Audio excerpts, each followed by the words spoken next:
Alors, pour dépasser quand même ces catégorisations qui sont un peu fixives, pardon, un peu stérilisantes, est-ce qu'on peut envisager aujourd'hui, tout à fait aujourd'hui, dans l'écriture contemporaine, est-ce qu'il faut envisager des choses comme ça? Est-ce qu'il y a des écrivains qui écrivent en corse, en langue corse, et qui constituerait un ensemble monolithique?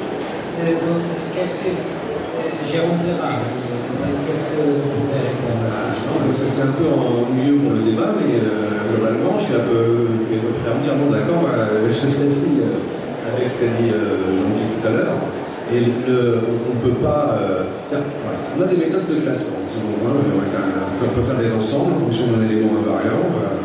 Et bon, en fonction de cet invariant, les gens le mettent ensemble. Après, dire qu'ils forment ils ne forment évidemment pas un monolithe. Rien que pour s'en tenir à ceux qui écrivent de la fiction littéraire en prose en langue, c'est quand même des choses excessivement différentes. Moi, le texte auquel je pense tout de suite et qui me paraît vraiment important, c'est le deuxième recueil de nouvelles de Marco. Il s'appelle San Juan in Patmos, parce qu'il est très intéressant, parce que dans ce recueil de nouvelles, il y a, je crois, plus de la moitié des nouvelles qui n'ont pour le coup rien à voir avec la Corse, et le recueil est évidemment écrit entièrement en langue corse, parce qu'il y a une nouvelle qui se passe sur l'île de Patmos où on voit la fin de Saint Jean l'Évangéliste, il y en a une qui se passe dans un camp de prisonniers en Algérie, il y a une nouvelle sur le suicide de Stéphane Zweig, et ça c'est très intéressant. D'abord c'était un geste assez important d'utiliser la langue corse comme voilà. Et donc on a des problèmes de classification. Alors même lorsqu'on écrit en français, il semblerait qu'on ait aussi à développer des compétences en langue corse, ne fût-ce que par l'intermédiaire de la traduction. Ah mais ça c'était... Là je peux en parler assez facilement parce que il y a beaucoup de choses qu'on fait de manière inconsciente, voilà, mais s'il y a bien quelque chose qu'on a pensé à fond avec Marco, c'était la manière dont il convenait de traduire les textes. Je sais que les traductions que j'ai faites sont pleines de défauts involontaires, parce que c'est vraiment un travail très très difficile, mais l'esprit dans lequel c'est fait, on était entièrement d'accord. L'esprit, il était simple. Il était de dire, on va traduire ce texte comme si c'était du chinois et qu'il était à destination de gens qui n'ont pas la moindre idée de ce qu'est le chinois. Ce qui veut dire, en termes simples, on va faire un vrai travail de traducteur, sans se permettre de faciliter. Et ce qui était pensé là-dedans, c'était évidemment pas d'avoir honte de l'origine du texte, c'est au contraire de traiter la langue corse comme une langue de fiction littéraire normale et la traiter avec le devoir absolument normal d'un traducteur. Voilà. Ce qui veut dire concrètement tout traduire, sauf les choses absolument impossibles. Alors je dis tout traduire et à Murto, il n'a même pas traduit les titres. Mais là on avait des raisons. Bon, c'était tout traduire, ne jamais employer de forme de français régional corse dans le... Pourquoi? Pour les raisons sociolinguistiques dont j'ai parlé tout à l'heure.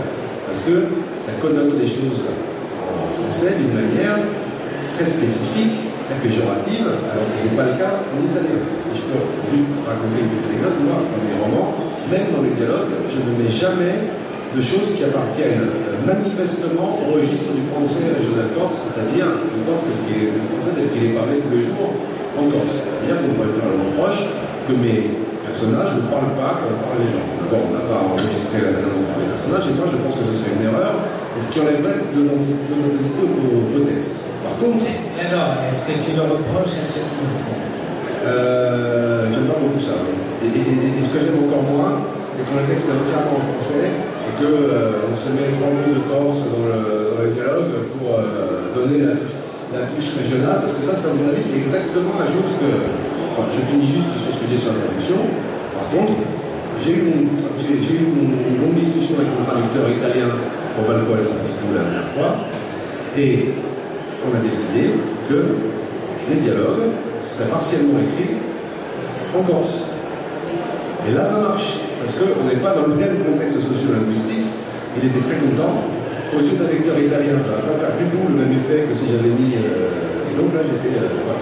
Voilà, c'est vraiment une question socio-linguistique, c'est pas une question... c'est une question de représentation de la langue. Tu as parfaitement raison. Quand il s'agit du corse, on le voit comme un espèce d'agrandissement folklorisant de la langue. Or, force est de constater tout de même que Camille avait, par exemple, fait sa fortune sur ce problème-là, le caviardage par de Sicilien, et même un autre très bon cours qui est Texaco. Texaco, le Chapoisseau, son originalité vient précisément du caviardage créole, de certaine manière, de l'expression créole, etc. Alors, c'est vrai qu'on peut trouver cet état actuel du corse, mais il n'est pas impossible, dans quelques années, étant donné la vitesse à laquelle le corse se bouge, se peut, le corse qui n'a plus rien à voir avec le corse parlé à Saint-Tropez, qui ne s'approche pas d'une espèce de langue créolisée à la manière créole, je sais pas, martiniquaise ou guadeloupéenne. On peut prévoir ni les évolutions linguistiques, ni surtout les évolutions socio-linguistiques. On ne peut absolument pas savoir ce qui va... ça me paraît vraiment imprévisible. Il n'y a pas de décret divin qui fait que mettre des tournures marseillaises dans une phrase, ça fait rire tout le monde et ça évoque quelque chose de pas très sérieux, mais que les tournures très spéciales qu'on trouve chez Amadou Romain, par exemple, sont un enrichissement considérable de la langue française. Elle a joué un peu dans son 7e siècle, je crois, de cette partie un peu conciliée des gens qui parlent. Mais alors c'est fait exprès, c'était précisément pour montrer.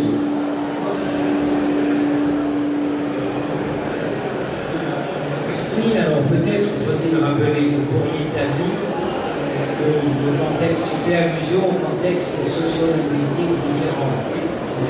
Peut-être faut-il expliquer pour les gens qui ne connaîtraient pas la différence, parce qu'on a une vision des registres de langue en France et en Italie, on voit ça de manière uniforme, non?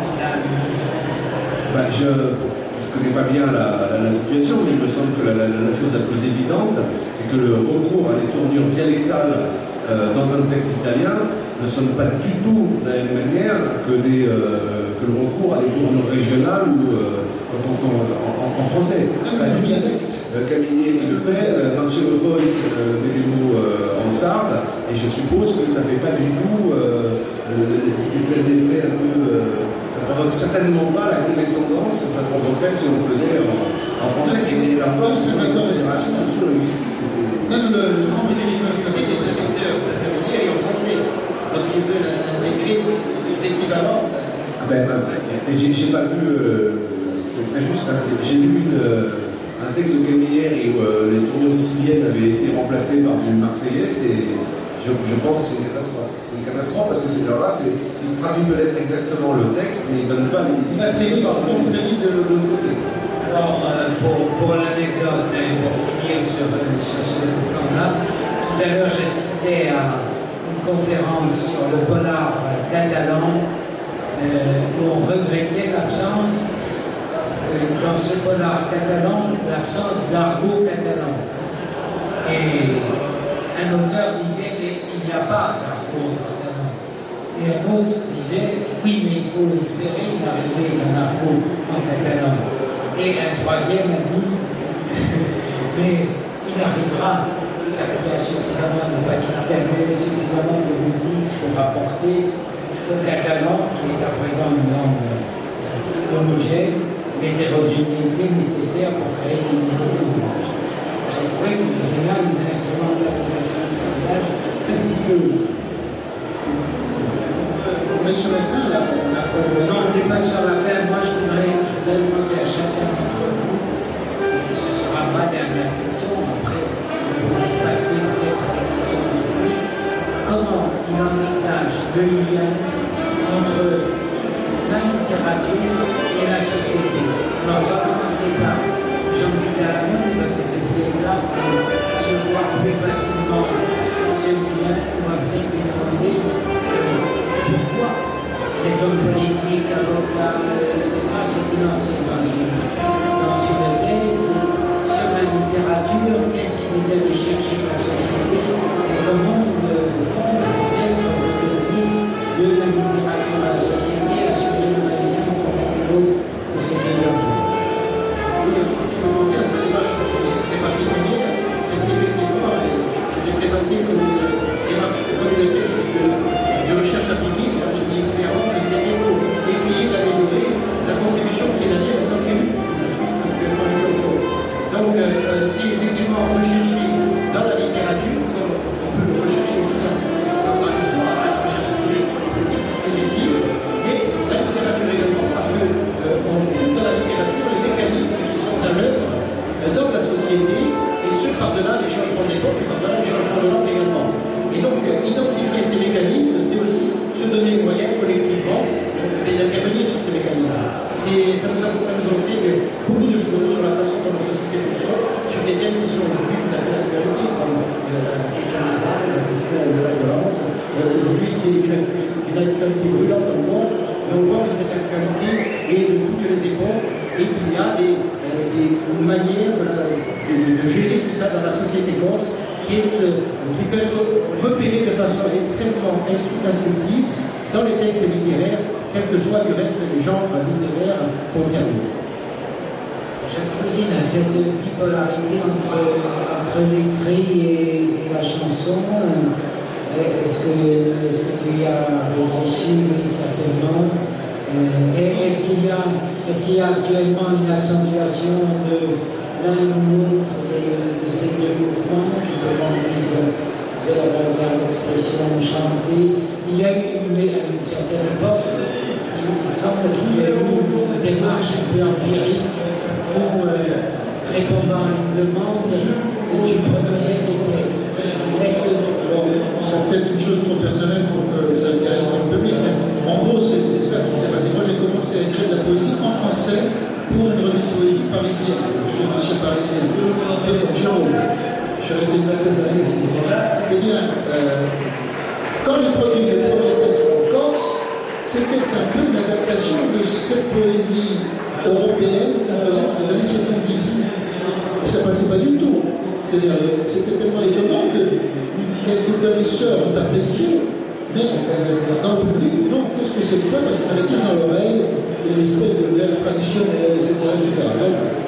Alors du coup, je me suis dit, bon, si on veut toucher le public autrement, passons par quelque chose qui se rapproche du traditionnel et de la chanson. Et c'est pour ça qu'on a commencé à faire des chansons comme moi, pour Cato Bongo, Super Antoine Chose, et pour Montrini, Avilette, etc., qui ont eu beaucoup de succès.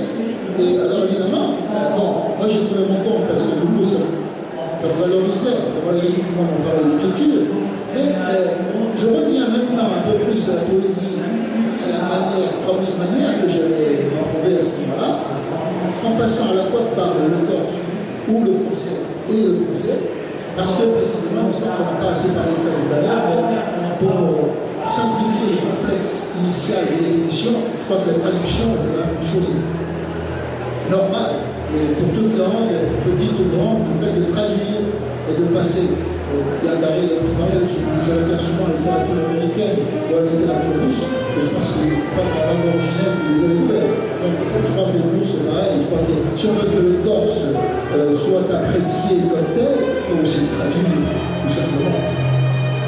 Merci.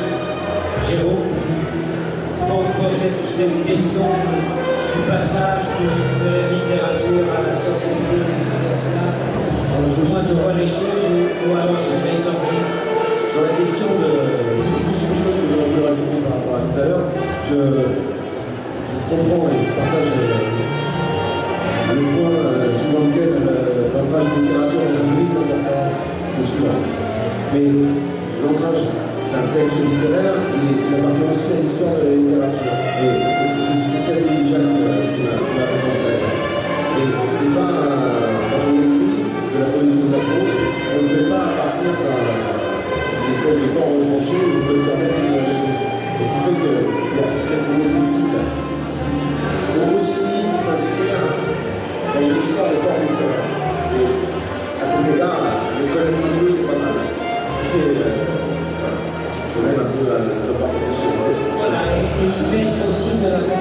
constater, puisqu'on a bien vu aujourd'hui qu'il n'y a pas, la littérature corse n'est pas enfermée dans un genre